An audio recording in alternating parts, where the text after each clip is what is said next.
King William Hartwell believed he knew his daughter better than anyone else in the world.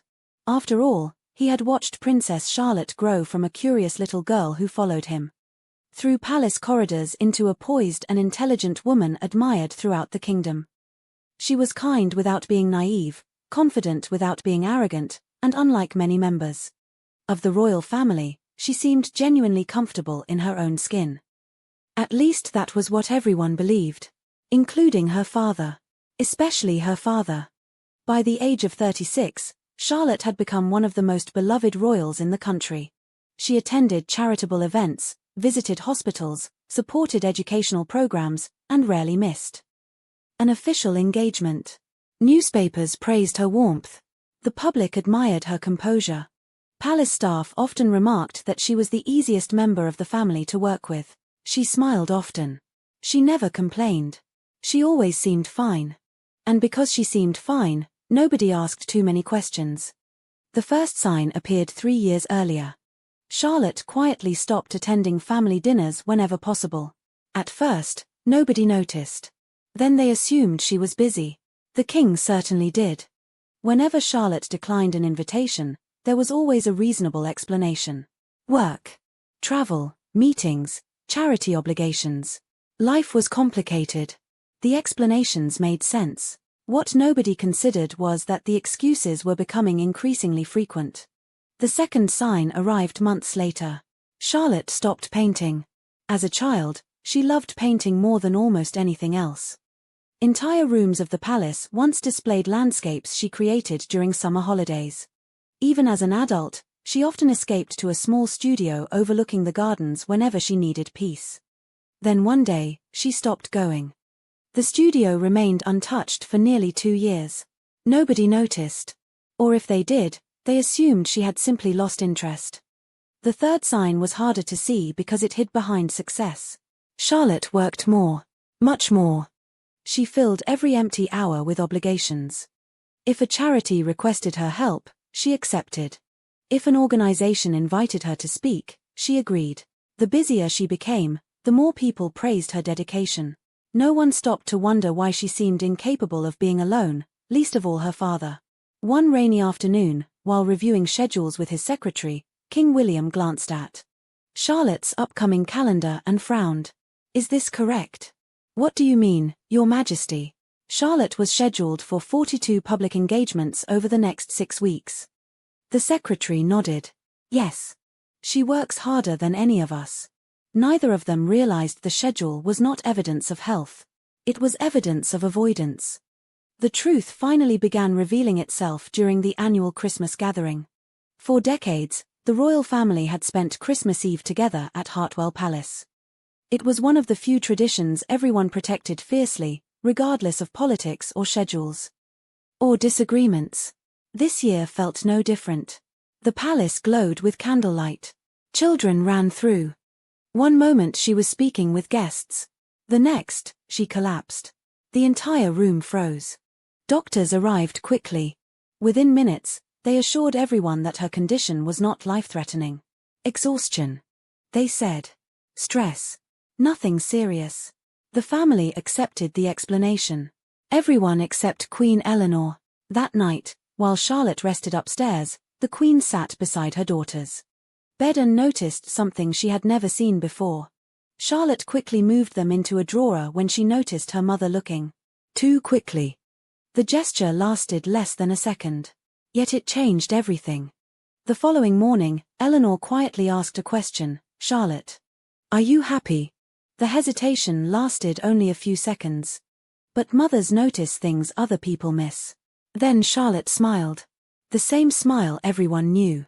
The same smile she wore at public events. The same smile that convinced the world she was perfectly fine. "Of course I am." Several weeks later, the Queen entered Charlotte's old art studio while searching for a misplaced photograph. Dust covered everything. Paintbrushes sat untouched. Half-finished canvases leaned against walls. And tucked inside a drawer beneath an old sketchbook, she found a journal.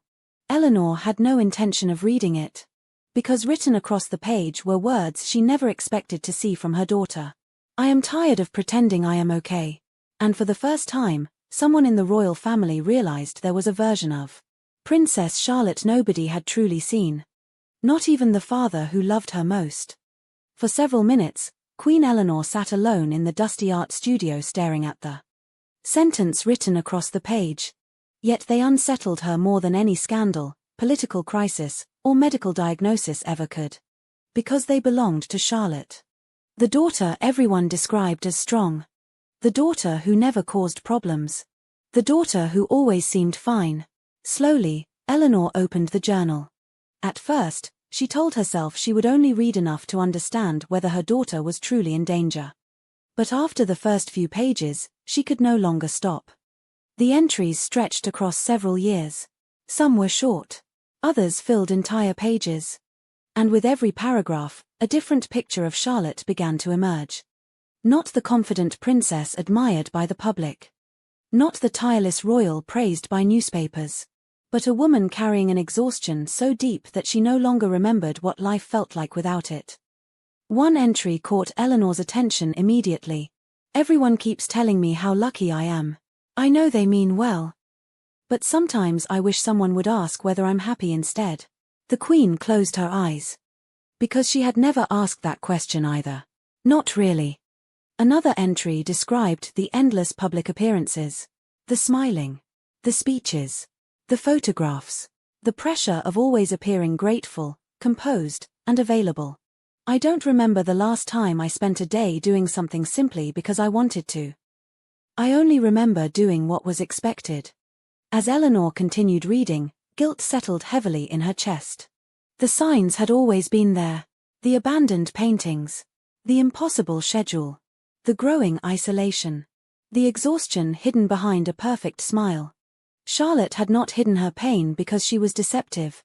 She had hidden it because everyone seemed more comfortable believing she was fine.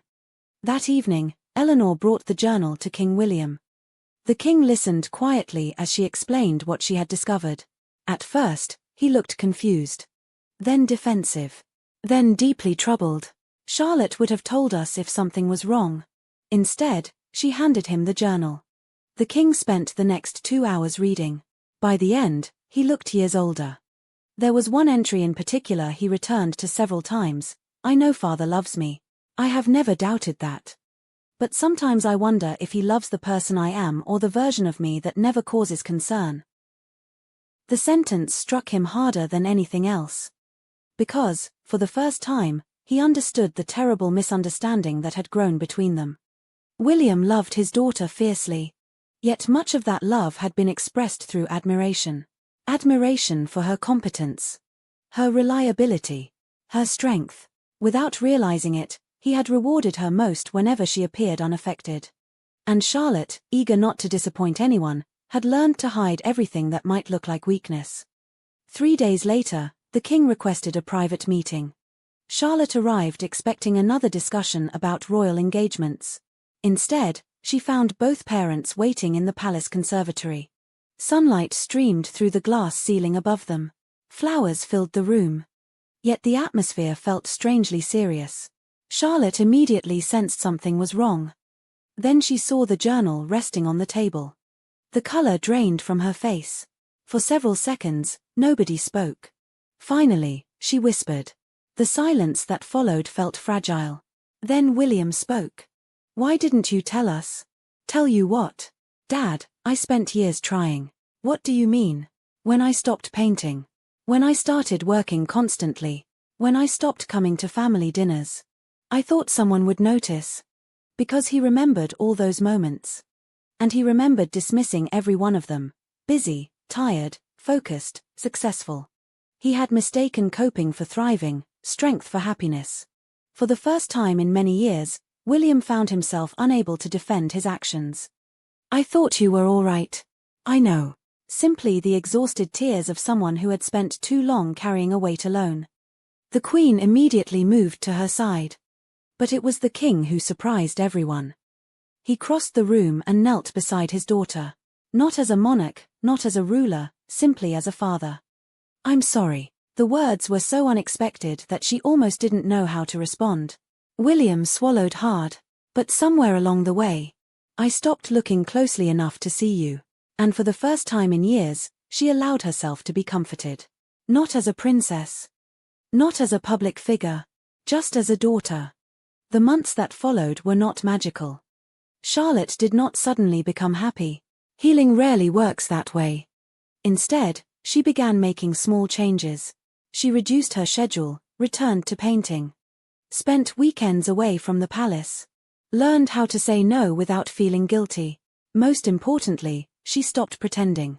And gradually, life became lighter. 1 year later, a new painting appeared in the royal gallery. Visitors immediately gathered around it. The artwork showed a young girl standing in the center of a crowded room. Everyone around her was smiling. Yet nobody was looking directly at her. Except one figure. A father moving toward his daughter, finally seeing her. The painting became one of Charlotte's most famous works. Not because of its technique, but because of its truth. Years later, King William would often stop in front of that painting whenever he passed through the gallery. And every time, he was reminded of the most important lesson he learned as a parent. The people who seem strongest are often the ones who need to be seen the most. If Charlotte's story touched your heart, tell us in the comments. And if you believe the people we love deserve to be truly seen, don't forget to like, subscribe, and join us for more unforgettable royal stories of family, healing, and understanding. And second chances.